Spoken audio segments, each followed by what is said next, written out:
السلام علیکم every one. جنت کے پتے ناول کی یہ 24 ایپیسوڈ ہے. چلیے شروع کرتے ہیں.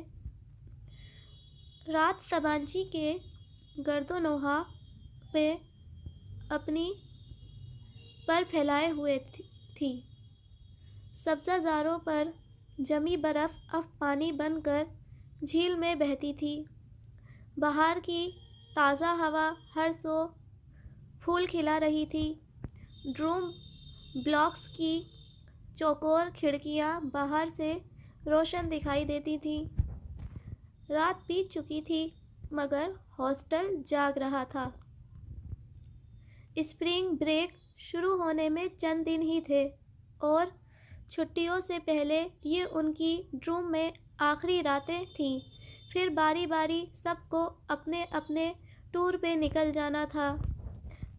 خدیجہ، حیا، ٹالی اور چیری کے ڈوم میں رونق اپنے عروج پہ تھی. حیا کی کرسی پر سویٹرز، لینڈنز کی سارا ایکسچینج اسٹوڈنٹ کا ریسیور کان سے لگائے بیٹھی تھی.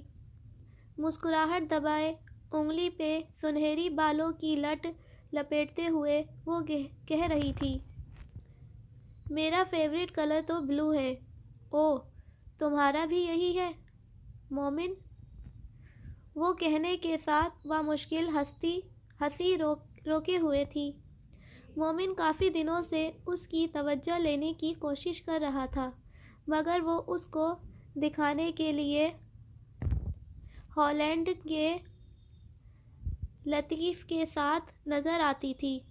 لطیف خالص ڈچ اور کیتھولک تھا مگر افغانستان میں پیدا ہونے کے سبب اس کے ماں باپ نے اس کا نام اپنے کسی افغان دوست لطیف کے نام پہ رکھا تھا.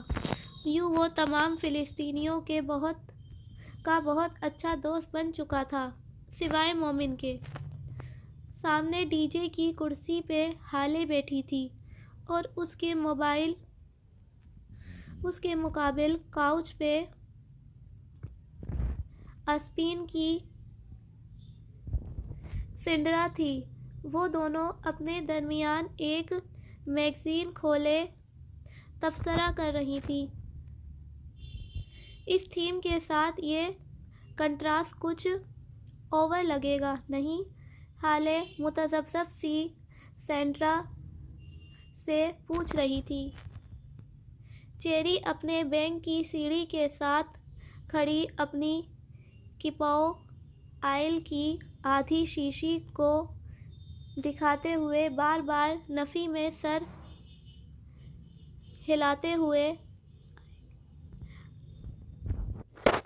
آئی ڈونٹ بلیو دس کہہ رہی تھی. کسی لڑکی نے باتھ روم میں رکھا اس کا تیل استعمال کر کے اوپر چٹ لگا کر معذرت کر لی تھی کہ چونکہ میں جلدی میں ہوں سو پوچھ نہیں سکی. اور چیری کو جب سے ان چند بوندوں کا غم کھائے جا رہا تھا. ان چینیوں کے دل بھی اپنے قد کی طرح ہوتے ہیں، چھوٹے اور پست. ٹالی جو اوپر اپنے بینک پہ بیٹھی حیا کو اسرائیلی نامہ سنا رہی تھی لمحے بھر کو بات روک کر چیری کو دیکھتے ہوئے بولی، پھر سر جھٹک کر بات کا وہیں سے آغاز کیا جہاں چھوڑی تھی. You know, in Israel we have such citrus that ٹالی کے نزدیک دنیا کا رسیلا پھل، سب سے رسیلا پھل اسرائیل کا تھا. سب سے میٹھا پانی، سب سے خالص شہد، سب سے خوشبودار پھل اور سب سے سہانا موسم اسرائیل کا تھا. وہ کہتی تھی اسرائیل جنت ہے، مقدس اور بابرکت سرزمین ہے.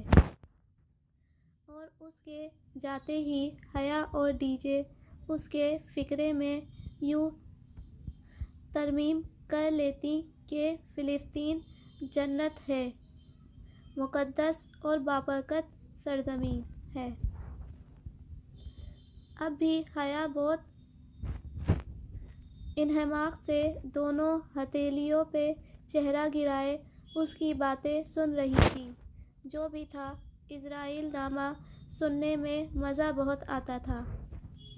دھیمی آواز میں بات کرنے کے باوجود ان سب کی آوازوں نے مل کر شور کر رکھا تھا، اور اس سارے شور میں ڈی جے اپنے بینک کے اوپر بستر میں لیٹی تکیہ منہ پہ رکھے ہوئے تھی۔ ان کی آواز بلند ہوتی گئی تو اس نے منہ سے تکیہ ہٹایا اور چہرہ اوپر کر کے بیزاری سے ان کو مخاطب کیا۔ پلیز شور مت کرو، میرے سر میں درد ہے، مجھے سونے دو۔ اوکے اوکے، حالے نے فوراً اثبات میں سر ہلایا۔ سب نے شش کر کے ایک دوسرے کو چپ کروایا اور دھیمی دھیمی بڑبڑاہٹوں میں بولنے لگی۔ ڈی جے واپس لیٹ گئی اور تکیہ منہ پہ رکھ لیا۔ ہاں چاند، میں چاند کو ہی کہہ رہی تھی، سارا جو اپنی لٹ کو انگلی پہ موڑتے مسکراتے ہوئے کہہ رہی تھی، دوسری طرف کچھ سن کر ذرا گڑبڑائی۔ اچھا، آج چاند نہیں نکلا؟ اوہ، میں نے شاید پھر اپنے تصور میں دیکھا تھا۔ مجھے یہی کلر اسکیم چاہیے، اور اگر اس کے ساتھ ہم یہ پھول کر لیں تو وہ میچ کر جائیں گے، پھر یہ رنگ۔ سینٹرا میگزین کے صفحے کو پلٹ کر پیچھے سے کوئی دوسرا صفحہ نکال کر حالے کو دکھانے لگی۔ آہستہ آہستہ ان کی آوازیں پھر سے بلند ہونے لگیں۔ چند ثانیے بعد روم میں پھر سے شور مچا تھا۔ Can some one please shut up? D J ضبط کھو کر اٹھی اور زور سے چلائی۔ پچھلے 2 گھنٹوں میں کئی دفعہ ان کو خاموش ہونے کو کہہ چکی تھی، مگر بار بار لڑکیوں کی آوازیں بلند ہوتی تھیں۔ مگر اس کے یوں چلانے پہ ایک دم سے روم میں آوازیں فوراً بند ہو گئیں۔ بس تم آرام کرو، ہم چپ ہیں۔ اب سب آہستہ بولو۔ اچھا، حیا نے جلدی سے مسکرا کر اسے تسلی دی۔ وہ کچھ بڑبڑاتے ہوئے واپس لیٹ گئی اور کمرے میں سب مدھم سرگوشیوں میں باتیں کرنے لگے۔ چند پل مزید سرکے پھر مطلب یہ کہاں کی اخلاقیات ہے کہ کسی کا تیل اس سے پوچھے بغیر استعمال کر لیا جائے؟ شور واپس لوٹ رہا تھا۔ ڈی جے ایک دم اٹھی، کمبل اتار کر پھینکا، بینک کی سیڑھیاں پھلانگ کر اتری، اپنی میز پہ رکھا سویٹر گردن میں ڈالا، ساتھ رکھی 3 کتابیں اٹھائیں، تہہ کردہ اینک کھول کر آنکھوں پہ لگائی اور خاموشی سے کسی کی طرف بھی دیکھے بغیر باہر نکل گئی۔ اس نے اپنے پیچھے دھڑام سے دروازہ بند کیا تھا۔ روم میں ایک دم سناٹا چھا گیا۔ سب نے ایک دوسرے کو دیکھا تھا۔ سارا نے بنا کچھ کہے ریسیور کریڈل پر رکھ دیا۔ چیری نے خفت سے اپنی بوتل واپس بینک میں رکھی۔ حالے اور سینڈرا نے میگزین بند کر دیا۔ بہت سی نادم نگاہوں کے تبادلے ہوئے۔ وہ ناراض ہو گئی ہے، اب کیا کریں؟ حالے بہت آہستہ سے بولی۔ ٹھہرو، میں مناتی ہوں۔ حیا نے کمبل پرے ہٹایا اور بینک کی سیڑھیاں اتر کر نیچے آئی۔ میز پہ رکھا اپنا دوپٹہ اٹھایا اور چپل پہنتے ہوئے باہر نکل گئی۔ پیچھے کمرے میں ابھی تک سناٹا چھایا تھا۔ اسٹڈی ساتھ ہی تھی، اسے پتا تھا ڈی جے وہیں ہوگی۔ اس نے دروازہ دھکیلا تو وہ کھلتا چلا گیا۔ وہ سامنے رائٹنگ ٹیبل پہ کتابیں پھیلائے بیٹھی تھی۔ چوکھٹ سے اس کا نیم رخ ہی نظر آتا تھا، پھر بھی وہ دیکھ سکتی تھی کہ وہ رو رہی ہے۔ اس کا دل ایک دم سے بہت زیادہ دکھا۔ وہ دبے قدموں چلتے ہوئے اس کے قریب آئی۔ D J.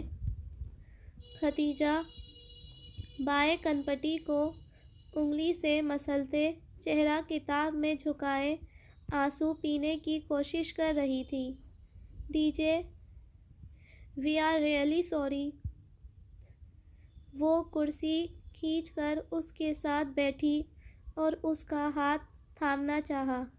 ڈی جے نے سختی سے ہاتھ چھڑا لیا۔ اسے بے حد ملال ہوا۔ سوری یار، ہم نے تمہارا خیال نہیں کیا، تمہاری طبیعت تو ٹھیک ہے؟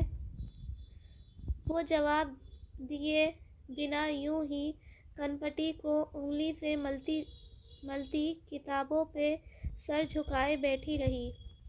سر میں درد ہے؟ اس نے ہولے سے پوچھا۔ ڈی جے نے اثبات میں سر ہلایا۔ ٹیبلٹ لی ہے کوئی؟ ہاں، وہ ہتھیلی کی پشت سے گیلے رخسار رگڑتے ہوئے بولی تو آواز بھاری تھی۔ صرف یہی بات ہے؟ اس نے غور سے اس کا چہرہ دیکھا۔ مجھے گھر یاد آ رہا ہے۔ مجھے گھر یاد آ رہا ہے۔ تو رو کیوں رہی ہو؟ سیمسٹر ختم ہونے کے بعد ہم نے گھر ہی تو چلے جانا ہے نا۔ سیمسٹر ختم ہونے میں بہت دیر ہے۔ اس نے چہرہ اٹھا کر بے چارگی سے اسے دیکھتے ہوئے کہا۔ اینک کے پیچھے اس کی آنکھیں آنسوؤں سے بھری تھیں۔ دیر کہاں، فروری میں ہم ادھر آئے تھے، مارچ گزرے گا، اپریل گزر رہا ہے، مئی آنے والا ہے، جون میں ایگزامز ہوں گے اور جولائی میں ہم پاکستان ہوں گے۔ 5 ماہ تو ختم بھی ہو گئے ہیں۔ ڈی جے بھیگی آنکھوں سے مسکرا دی۔ کیا زندگی اتنی جلدی گزر جاتی ہے؟ اس سے بھی جلدی گزر جاتی ہے، ہمیں پتہ بھی نہیں چلتا اور ہمارا وقت ختم ہو جاتا ہے۔ اختتام، دی اینڈ، خلاص۔ اس نے ہاتھ جھاڑ کر جیسے بات ختم کی۔ ڈی جے چند لمحے ڈبڈبائی آنکھوں سے اسے دیکھتی رہی۔ حیا، میں نے کل اپنی امی کو خواب میں دیکھا تھا، وہ بہت بری طرح رو رہی تھیں، اتنی بری طرح کہ میرا دل ڈر رہا ہے، پتہ نہیں گھر میں سب ٹھیک بھی ہے یا نہیں۔ میں گھر کا آخری بچہ ہوں اور آخری بچوں کے حصے میں ہمیشہ بوڑھے ماں باپ آتے ہیں، میرا دل ان کے لیے دکھتا ہے حیا۔ میں سمجھ سکتی ہوں، مگر ہم کیا کر سکتے ہیں؟ 3 ماہ تو ہم نے یہاں گزارنے ہیں نا۔ ہم پاکستان چلتے ہیں، تم جانتی ہو نا، یہ ناممکن ہے۔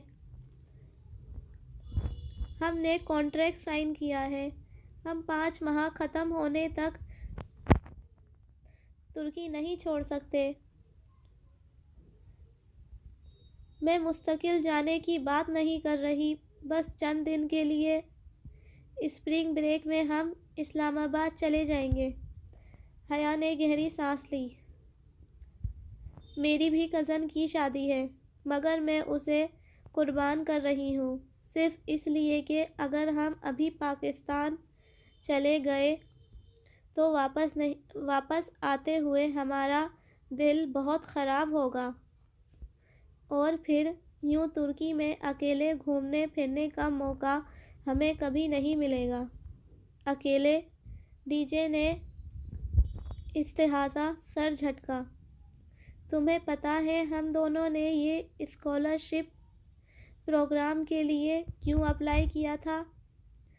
کیونکہ ہم دونوں کو اکیلے آزادی سے وقت گزارنے کا شوق تھا۔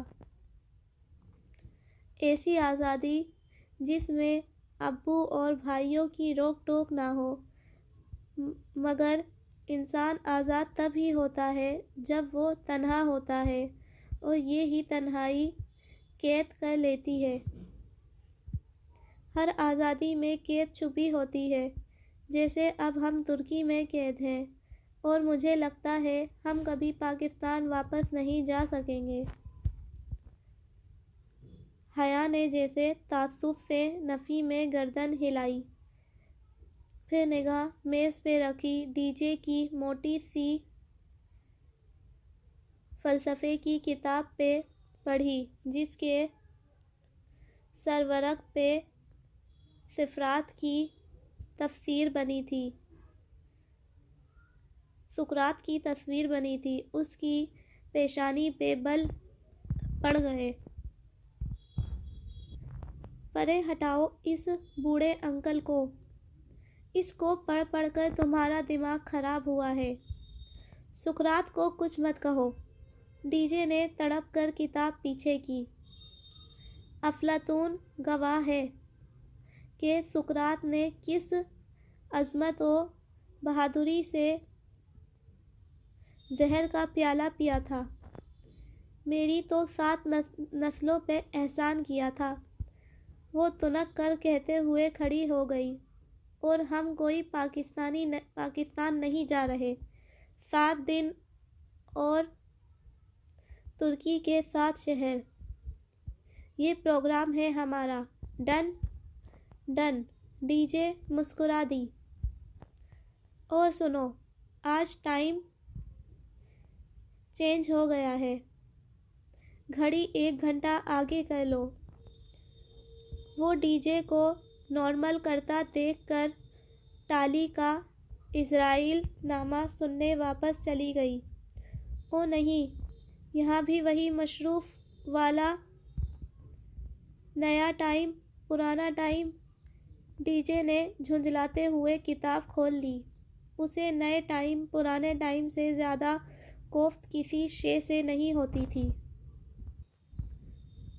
ٹاکسم اسکوائر کا مجسمہ آزادی بہار کے پھولوں کی خوشبو میں بسا ہوا تھا۔ صبح کا وقت تھا اور مجسمے کے گرد دائرے میں اگی گھاس پہ سرخ ٹیولپس کھلے تھے۔ فضا میں تازہ پکے پھلوں کی رسیلی مہک تھی۔ وہ دونوں اس ٹھنڈی میٹھی ہوا میں ساتھ ساتھ چلتی استقلال اسٹریٹ کی طرف بڑھ رہی تھیں۔ دونوں نے سیاہ کوٹ پہن رکھے تھے اور بازو میں بازو ڈال رکھے تھے۔ وہ اتنی دفعہ استقلال اسٹریٹ آ چکی تھیں کہ بہت سی دکانیں تو انہیں حفظ ہو گئی تھیں۔ اس کے باوجود وہ آج تک اس طویل ترین گلی کے اختتام تک نہیں پہنچ سکی تھیں۔ ان کے تمام دوست اور ڈروم فیلوز کل ہی اپنے ٹورز پہ نکل چکے تھے۔ انہوں نے آج سارا دن استقلال اسٹریٹ میں شاپنگ کر کے کل صبح کی بس سے کپاڈوکیا جانا تھا۔ آج وہ خوب بھاؤ تاؤ کر کے شاپنگ کرنے کا پروگرام بنا کر آئی تھیں، کیونکہ ویسے بھی پاکستانی سیاحوں کے لیے ترک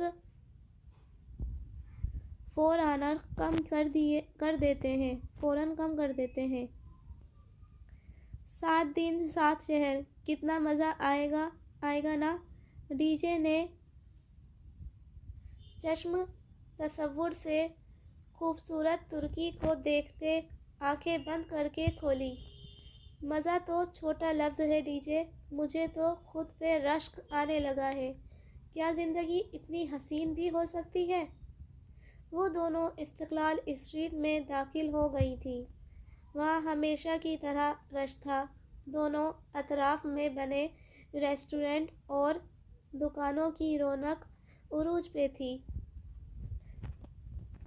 ترکی کا نقشہ ہمارے پاس ہے، ہم روز ایک شہر جائیں گے، ایک رات ادھر قیام کریں گے اور پھر وہاں سے قریبی شہر کی بس پکڑ کر آگے چلے جائیں گے۔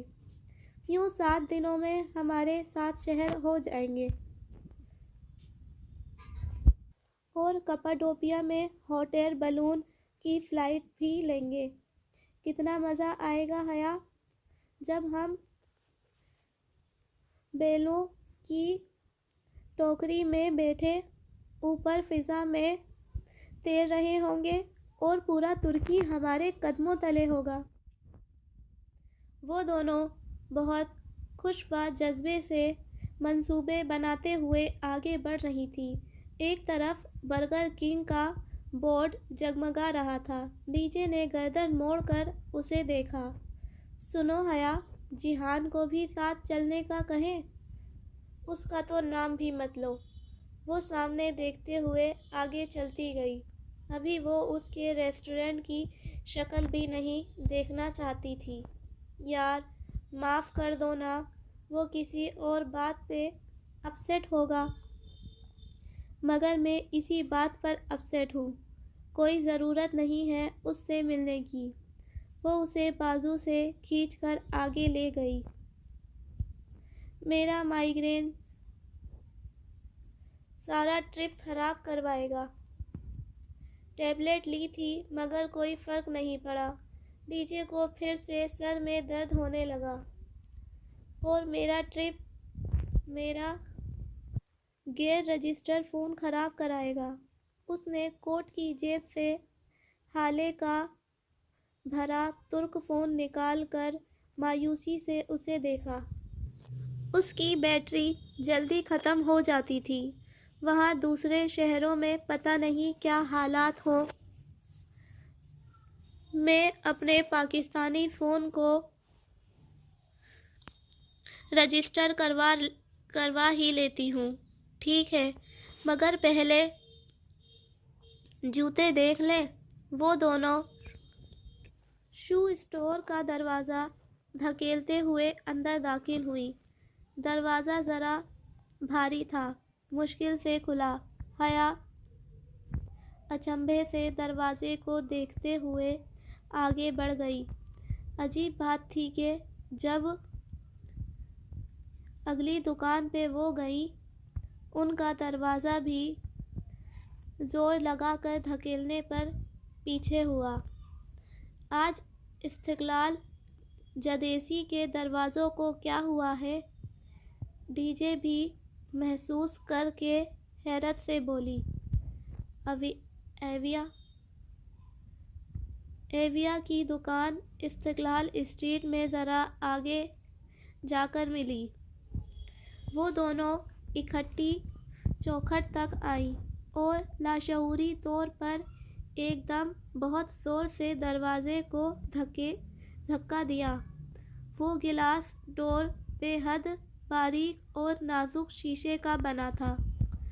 وہ گویا اڑتا ہوا جا کر مخالف سمت میں کھڑے اسٹینڈ سے ٹکرایا اور زوردار جھناکے کی آواز آئی۔ لوہے کے اسٹینڈ کی کوئی ہک نکلی ہوئی تھی۔ اس کی ضرب زور سے لگی اور دروازے کے اوپری حصے سے شیشے کے ٹکڑے چھن چھن کرتے فرش پہ آ گرے۔ وہ دونوں ایک دم ساکت سی آدھے ٹوٹے دروازے کو دیکھ رہی تھیں۔ کاؤنٹر کے نچلے دراز سے کچھ نکالتے سیلس مین نے چونک کر سر اونچا کیا۔ ٹوٹے دروازے کو دیکھ کر اس کا منہ پورا کھل گیا۔ وہ ہکا بکا سا اٹھ کھڑا ہوا، کانپے کر دی۔ اس نے انگلی سے دروازے کی طرف اشارہ کیا۔ ڈی جے کا سکتہ پہلے ٹوٹا۔ وہ حیا کے قریب کھسکی اور ہولے سے سرگوشی کی۔ حیا، اس نے ہمیں دروازہ توڑتے نہیں دیکھا۔ بس ٹھیک ہے، ہم مکر جاتے ہیں۔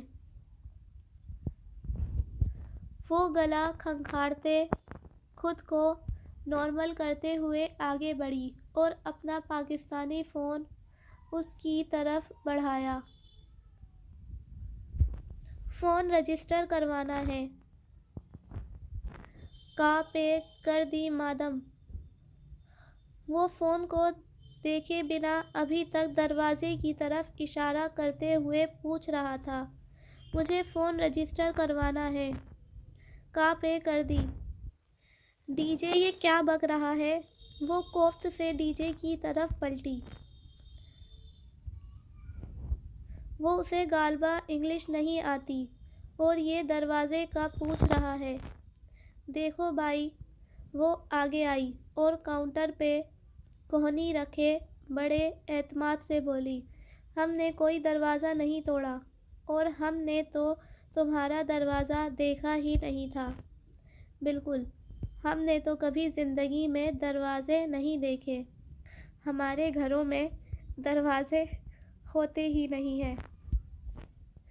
لوگ کھڑکیوں سے اندر پھلانگتے ہیں۔ مگر ان کی کوئی بات اس کی سمجھ میں نہیں آ رہی تھی۔ وہ اب صدمے اور دکھ سے سینے پر ہاتھ مارتے دروازے کو دیکھتے ہوئے اللہ اللہ کہنے لگا۔ ترک شدید غم میں یہی کرتے ہیں۔ اچھا میرا فون تو رجسٹر کر دو۔ لڑکا چند لمحے غمگین و کینہ پرور نگاہوں سے انہیں دیکھتا رہا، پھر ہاتھ آگے بڑھایا۔ پاسپورٹ۔ ان دونوں نے ایک دوسرے کو ذرا تشویش سے دیکھا۔ یہ پاسپورٹ صرف فون کے لیے مانگ رہا ہے؟ نہیں، یہ ہمیں اندر کروائے گا۔ ڈی جے اسے پاسپورٹ نہیں دینا، ورنہ اس نے اتنا لمبا جرمانہ کروانا ہے کہ ہمارا ٹرپ کینسل ہو جائے گا۔ پاسپورٹ نہیں ہے ہمارے پاس، ڈی جے نے زور سے ہاتھ ہلا کر کہا۔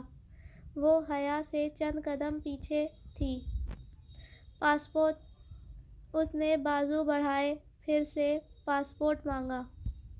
کہا نا نہیں ہے ہمارے پاس پاسپورٹ، حیا جھنجھلاتے ہوئے انداز میں کہہ رہی تھی۔ پاسپورٹ کے بغیر رجسٹر نہیں کر سکتے۔ دیکھو، ہم تمہیں کچھ پیسے اوپر دے دیں گے۔ ایمبولینس! ایمبولینس! وہ اپنی دھن میں کہہ جا رہی تھی، جب لڑکا ایک دم گھبرا کر چلا اٹھا۔ اس نے ناسمجھی سے اسے دیکھا، پھر اس کی نگاہوں کے تعاقب میں گردن موڑی۔ حیا! حیا! پیچھے کھڑی ڈی جے دونوں ہاتھوں میں سر تھامے اوندھے گرتی جا رہی تھی۔ اس کی آنکھیں بند ہو رہی تھیں اور وہ تکلیف کی شدت سے دبے دبے انداز میں چلا رہی تھی۔ لڑکا بھاگ کر کاؤنٹر کے پیچھے سے نکلا۔ D J! D J!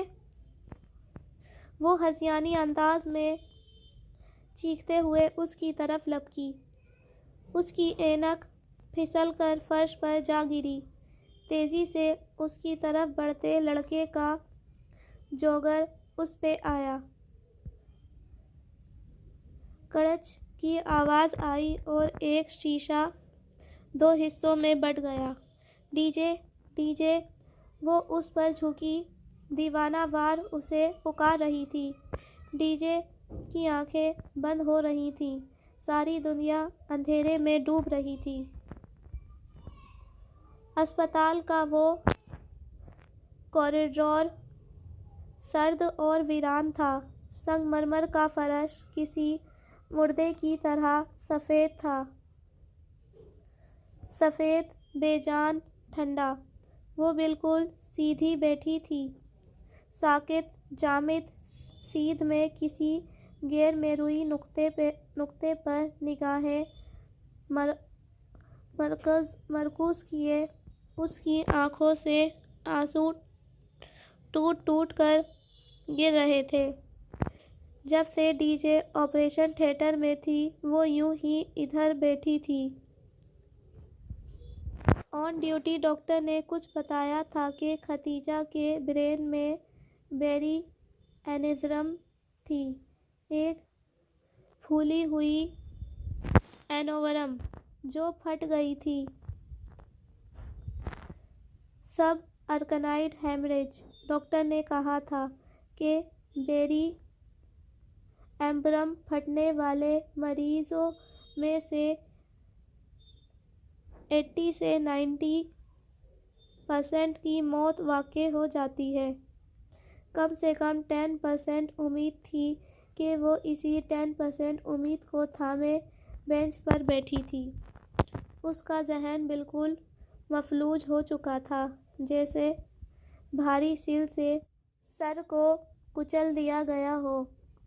پھر بھی اس نے کہیں سے ہمت مجتمع کر کے ڈی جے کے گھر والوں کو فون کر دیا تھا۔ اس کے باپ بھائیوں کی پریشانی، ماں کے آنسو، وہ کچھ نہیں سمجھ پا رہی تھی۔ اس کے ابو ترکی آنے کی کوشش کر رہے ہیں اور اس کا بھائی جو فرانس میں مقیم تھا وہ بھی رات تک پہنچ جائے گا۔ بس اس کی سمجھ میں یہی بات آئی تھی۔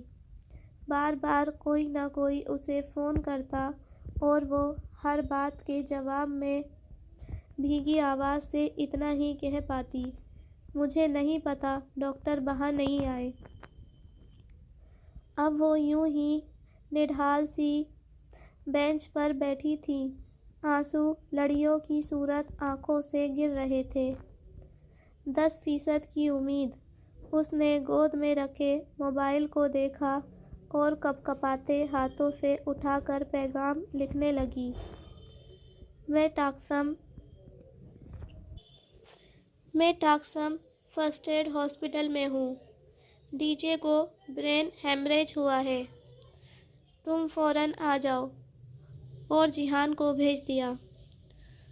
ان کے درمیان اگر کوئی تلخی تھی بھی تو اسے یاد نہیں تھی، اگر یاد تھی تو صرف اور صرف ختیجہ۔ اذان کا وقت ہوا تو وہ اٹھی اور وضو کر کے واپس ادھر آئی۔ کوٹ اس نے وہیں بینچ پر چھوڑ دیا اور اب نیلی قمیص کی آستینیں گیلے بازوؤں سے نیچے کر رہی تھی۔ چہرہ، ہاتھ اور ماتھے سے بال گیلے تھے۔ کیا زندگی اتنی جلدی گزر جاتی ہے؟ اس سے بھی جلدی گزر جاتی ہے۔ چند روز قبل کی 2 لڑکیوں کی گفتگو اسے یاد آئی تھی۔ وہ سلام پھیر کر تشہد کی حالت میں بیٹھی تھی۔ اس کا چہرہ مکمل طور پر بھیگا ہوا تھا اور یہ وضو کا پانی نہیں تھا۔ وہ دونوں ہتھیلیاں ملائے انہیں ڈبڈبائی آنکھوں سے دیکھ رہی تھی۔ میرے اللہ! وہ بے آواز رو رہی تھی۔ آپ کو پتہ ہے ڈی جے میری بیسٹ فرینڈ ہے، سب سے اچھی دوست۔ زارا، ارم، ان سب سے اچھی دوست۔ اسے ہم سے مت چھینیں۔ اس کے ماں باپ، وہ بوڑھے ہیں، وہ مر جائیں گے۔ آپ ہمیں ایسے مت آزمائیں۔ آپ ہمیں ڈی جے واپس کر دیں۔ میری 10% کی امید کو ہارنے مت دیں۔ وہ ہتھیلیوں پہ چہرہ جھکائے ہولے ہولے لرز رہی تھی۔ شفون کا نیلا دوپٹہ سر سے پھسل کر گردن کی پشت تک جا گرا تھا۔ میں بہت اکیلی ہوں، میرے پاس ابھی کوئی نہیں ہے سوائے آپ کے۔ میرے پاس بجانے کے لیے کوئی گھنٹی نہیں ہے، کھٹکھٹانے کے لیے کوئی دروازہ نہیں ہے، ہلانے کے لیے کوئی زنجیر نہیں ہے۔ میری پہلی امید بھی آپ ہیں، آخری امید بھی آپ ہیں۔ اگر آپ نے میری مدد نہ کی تو کوئی بھی میری مدد نہیں کر سکے گا۔ اگر آپ نے چھین لیا تو کوئی دے نہیں سکے گا، اور اگر آپ دے دیں تو کوئی روک نہیں سکے گا۔ آپ ہمیں ڈی جے کی زندگی واپس لوٹا دیں، آپ ڈی جے کو ٹھیک کر دیں۔ اس کے دل پر گرتا ہر آنسو اندر ہی اندر داغ لگا رہا تھا،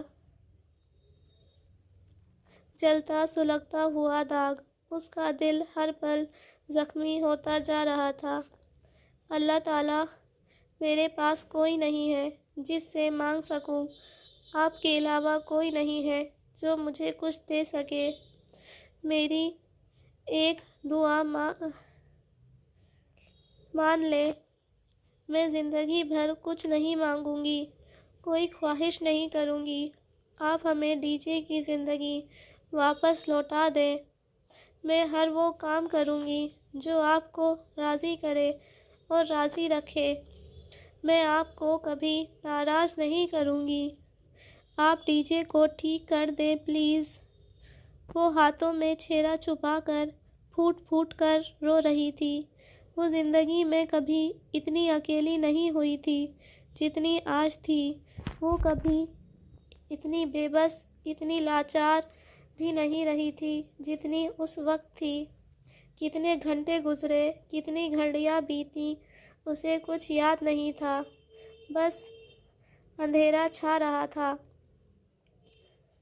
جب اس نے جیہان کو تیز تیز قدموں سے چلتے اپنی طرف آتے دیکھا، وہ کھڑی بھی نہیں ہوئی، بس بینچ پہ بیٹھی گردن اٹھائے اسے دیکھے گئی۔ تم نے مجھے پہلے کیوں نہیں بتایا؟ اب کیسی ہے وہ؟ ہوا کیا تھا؟ وہ پھولی سانسوں کے درمیان کہتے ہوئے اس کے ساتھ بیٹھا۔ وہ اتنا ہی پریشان تھا جتنی وہ۔ بیری اینوریزم پھٹ گیا ہے،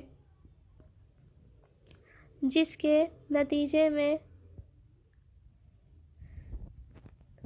سب آرگنائزڈ ہیمریج۔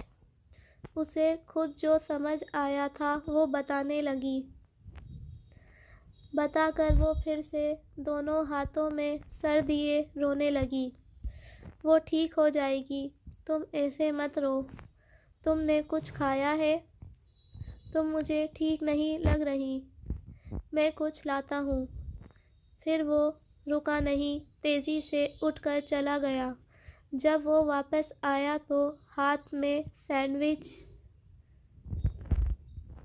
کا پیکٹ اور جوس کی بوتل تھی۔ کچھ کھا لو۔ اس نے سینڈوچ نکال کر اس کی طرف بڑھایا۔ مجھ سے نہیں کھایا جائے گا۔ وہ نفی میں سر ہلانے لگی۔ اسی پل آپریشن تھیٹر کے دروازے کھلے۔ وہ تڑپ کر اٹھی۔ میں دیکھتا ہوں۔ اسے وہیں رکنے کا کہہ کر وہ آگے گیا اور باہر آنے والے سرجن سے ترک میں بات کرنے لگا۔ وہ بے قراری سے کھڑی ان دونوں کو باتیں کرتے دیکھے گئی۔ اوکے۔ وہ سر ہلا کر بات ختم کر کے واپس آیا۔ کیا کہہ رہا تھا ڈاکٹر؟ کیسی ہے ڈی جے؟ وہ آرام سے ہے، ابھی اسے شفٹ کر دیں گے، مگر تم ٹھیک نہیں ہو، ادھر بیٹھو۔ اسے واپس بینچ پر بٹھا کر اس نے سینڈوچ اس کی طرف بڑھایا۔ یہ کھاؤ۔ جیہان، وہ ٹھیک ہے؟ میری دعا قبول ہو گئی؟ اس نے نڈھال سے انداز میں سر دیوار سے ٹکا دیا۔ کچھ کھا لو حیا۔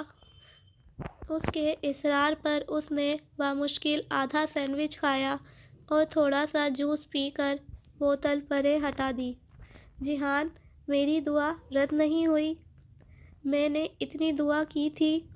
یہ کیسے ہو سکتا تھا کہ کوئی اتنی دعا کرے اور وہ پوری نہ ہو؟ وہ کھوئے کھوئے انداز میں دور خلا میں دیکھتے ہوئے کہہ رہی تھی، حیا تھوڑا سا اور کھا لو ورنہ تمہاری طبیعت بگڑ جائے گی۔ نہیں، تمہیں پتہ ہے میں نے کبھی اتنے دل سے دعا نہیں مانگی جتنی آج مانگی تھی۔ پھر یہ کیسے ہوتا کہ پوری نہ ہوتی؟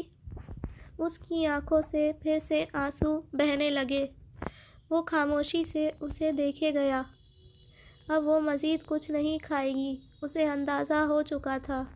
وہ اب سامنے دیوار کو دیکھتے ہوئے بہتے آنسوؤں کے درمیان کہہ رہی تھی، تمہیں پتہ ہے انسان کو کوئی چیز نہیں ہرا سکتی جب تک کہ وہ خود ہار نہ مان لے، اور میں نے آج امید نہیں ہاری تھی جیحان، مگر بعض دفعہ قسمت ہرا دیتی ہے۔ وہ بہت دھیمے سے بولا تو وہ چونکی۔ جیحان اسے ہی دیکھ رہا تھا۔ ایک دم اس کا دل ڈوب کر ابھرا۔ جیحان، حیا ٹی جے کی ڈیتھ ہو گئی ہے۔ کوریڈور کا سناٹا یکدم سے ٹوٹا۔ پیچھے کہیں کسی اسٹریچر کے پہیوں کے چلنے کی آوازیں آئی تھیں۔ وہ بنا پلک جھپکے جیحان کو دیکھ رہی تھی۔ ہاتھ میں پکڑی ٹوٹی اینک پر اس کی گرفت سخت ہو گئی تھی۔